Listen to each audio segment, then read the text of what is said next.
আসসালামু আলাইকুম। আজকে আমি আপনাদের সাথে একদম ইনস্ট্যান্ট একটি ভর্তার রেসিপি শেয়ার করব। আর এটা হচ্ছে চিংড়ি শুটকি ভর্তা। তো ভর্তার জন্য আমি প্রথমেই চিংড়ি শুটকিগুলোকে ভালো করে টেনে নিব। শুটকিটা টেনে নেওয়ার পর আমি এটাকে ব্লেন্ডারে গুঁড়ো করে নিয়েছি। আর এইদিকে আমি শুকনো মরিচগুলোকেও ভেজে নিয়েছি।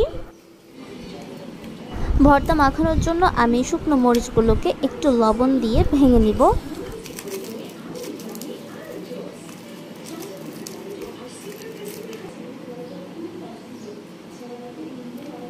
ধনিয়া পাতা কুচি আর পেঁয়াজ কুচি দিয়ে দিচ্ছি।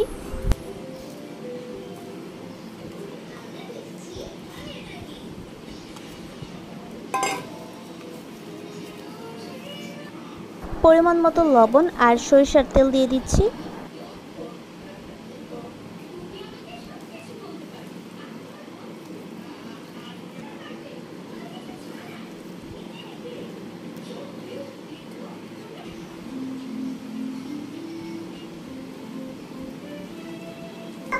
এবার আমি ব্লেন্ড করে নেওয়া চিংড়ি শুটকিটা দিয়ে দিচ্ছি।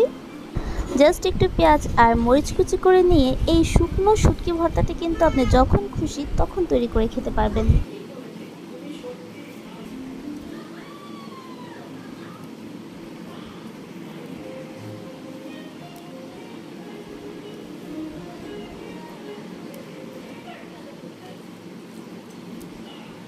এই পেঁয়াজ মরিচের ভর্তার সাথে আমি একটা সিদ্ধ ডিমও ভর্তা করে নিচ্ছি।